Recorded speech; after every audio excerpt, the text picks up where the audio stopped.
The expensive and angry Cashmere men's coat who yearned to seek justice.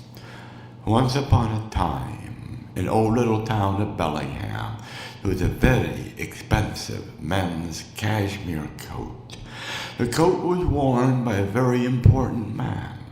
The man who wore the coat was a judge in the Bellingham court.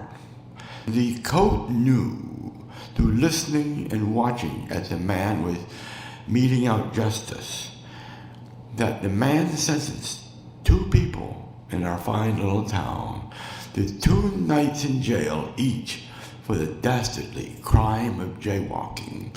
One was a woman who was in the choir of the Catholic Church. She was a soloist. She was running late for rehearsal prior to the service. So on that beautiful, lovely Easter Sunday morning, she crossed against the light.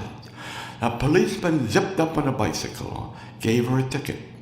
2 days after she performed her solo on Easter, the judge sentenced her to 2 nights in jail.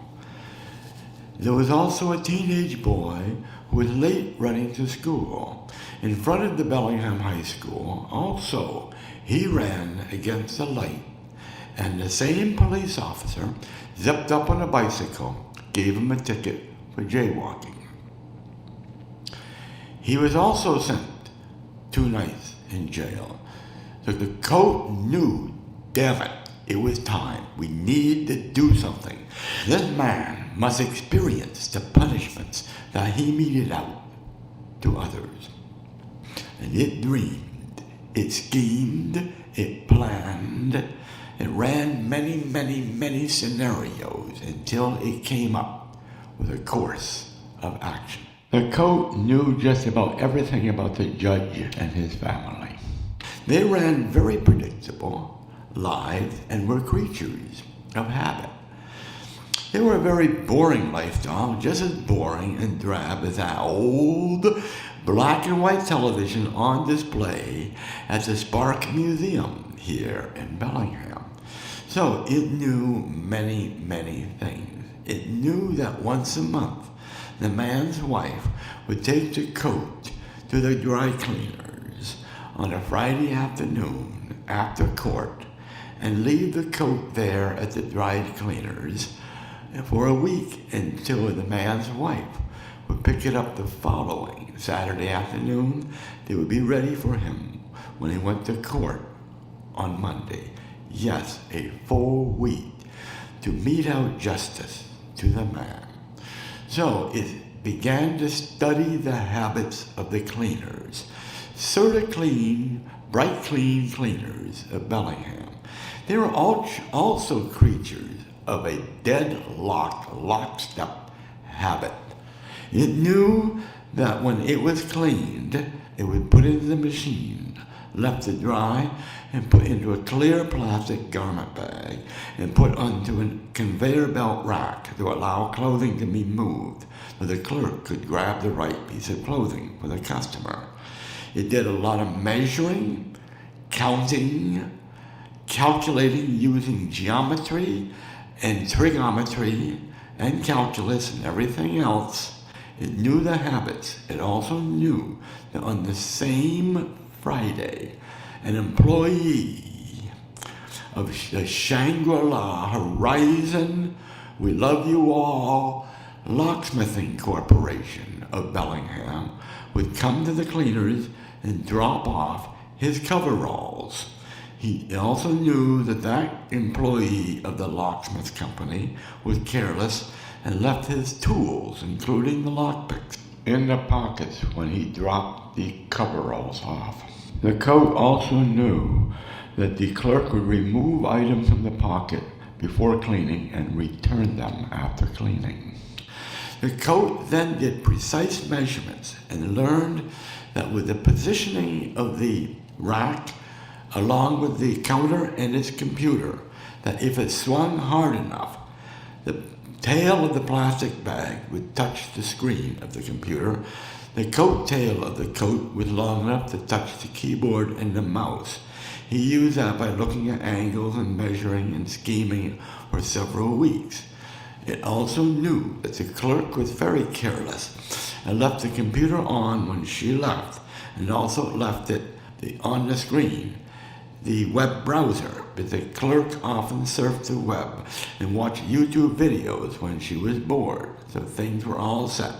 So now the coat had a big, long list of check marks with ready for action.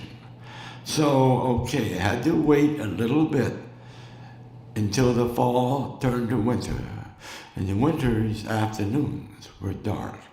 Then, time for execution. The coat chose 2 weekends after Thanksgiving, when it would get dark at 5 in the afternoon. The wife of the man dropped it off. It let itself be cleaned, put in its clear plastic garment bag, and hung on the rack, and waited. Saturday afternoon was the key. The cleaners were closed on a Sunday, so it knew it had a full day to pull it off. So, Saturday afternoon, at 5 p.m., the clerk left the counter, turned the lights off, left and locked the door, and walked away. The building was in complete darkness, for it was already dark outside. 7 hours later, midnight, streets were quiet. The coat went to action. It hopscotched 30 positions down the line on the rack until it was adjacent to the locksmith's coveralls. It lifted up the base of its own plastic bag along with that of the coveralls so it could reach into the pockets of the coveralls and retrieve the locksmithing tools and drop them into its own pocket. It let the skirt of the plastic bag fall before it hopscotched 80 garments down that rack. Lots of exercise, very tiring, until it was precisely behind the counter and the computer. It planned and its scheme made sure that everything was precisely right. So the coat then swung so its coattail would reach the keyboard of the computer.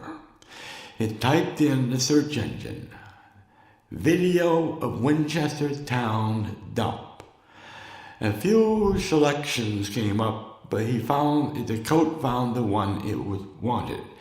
The coat did this while it was at the owner's home in his study and knew the precise video it wanted.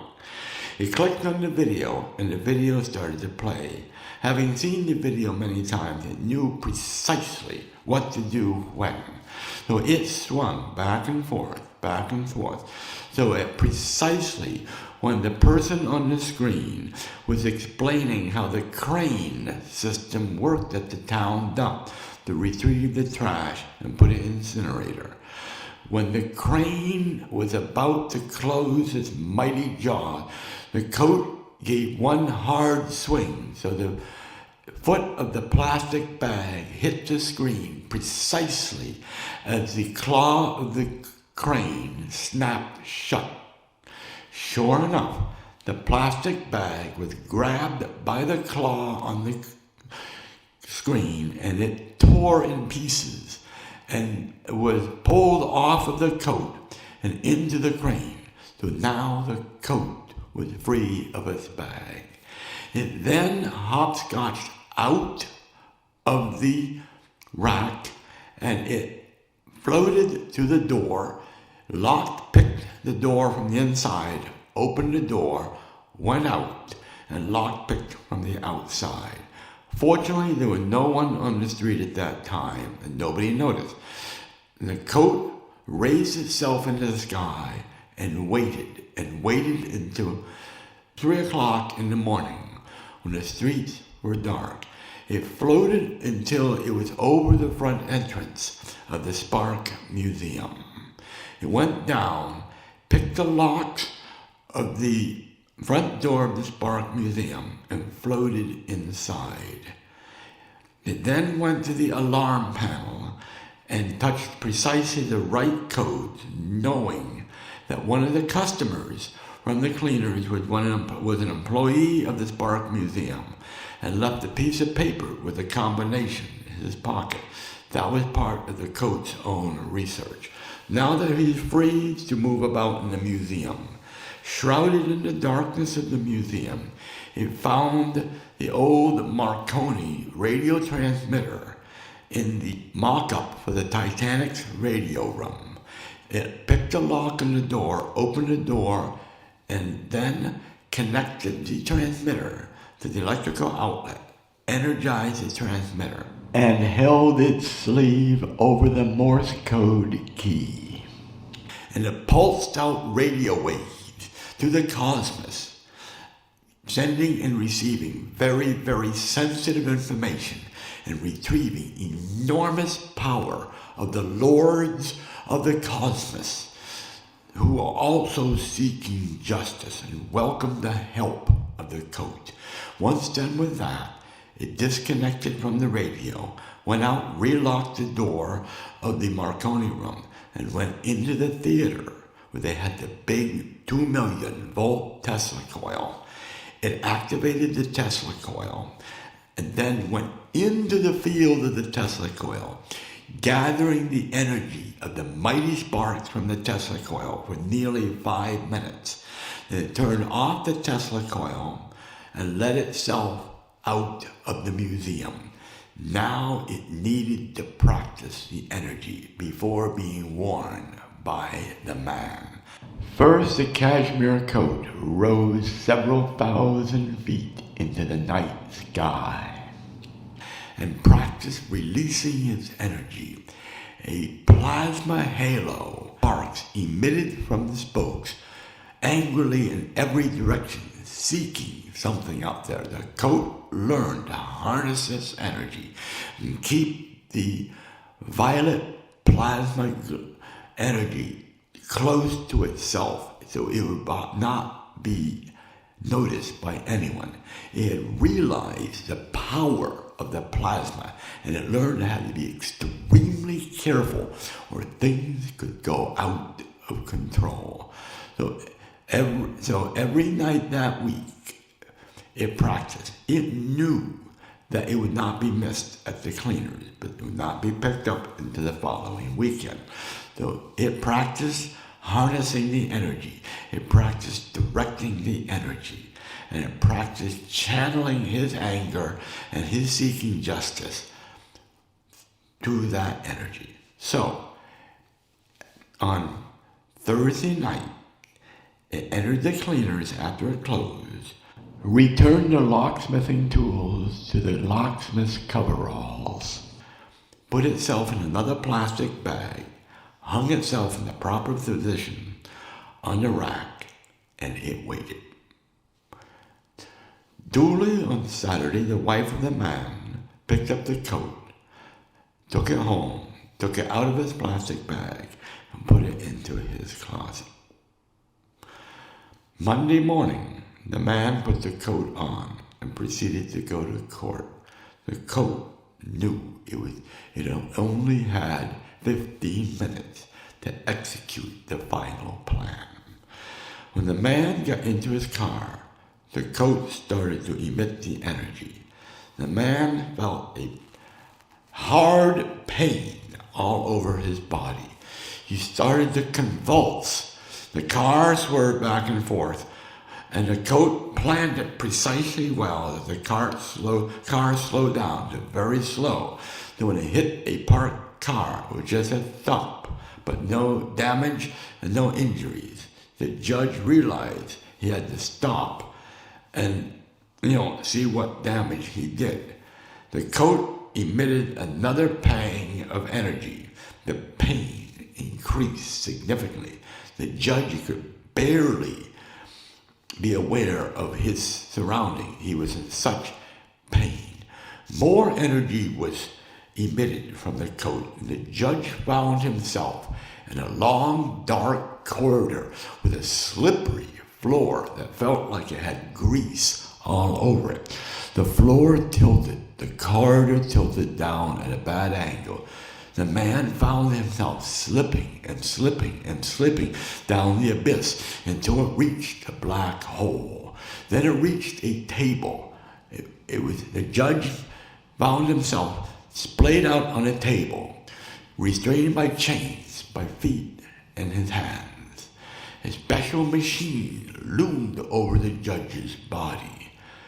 The machine emitted loud electrical sparks, and the table shook, and the judge got huge electrical shocks, and feeling justice being slammed on him like a thunderbolt of electricity from a monstrous Tesla coil.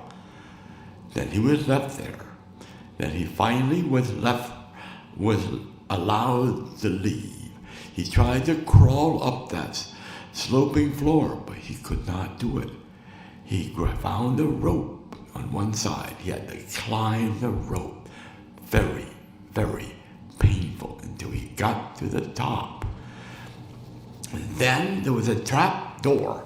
He went to the trap door and he found himself 10 feet above the street next to his car. There were people gathering around the car. The judge walked to the trap door. Suddenly, the second trap door opened. Adjacent to the trap door, the judge fell out and fell down to the pavement. There was laughter. The elderly woman and the young boy who had spent time in jail were at the edge of the crowd, and they kind of nodded in peace, knowing that justice had been done. The judge got up from the street, looked around, then fell down to the street again. He knew that he had just gone through judgment, and it was painful. The judge resigned. He retired. He left Bellingham and went off somewhere else. Bellingham and the coat were now at peace. The end. I love you all.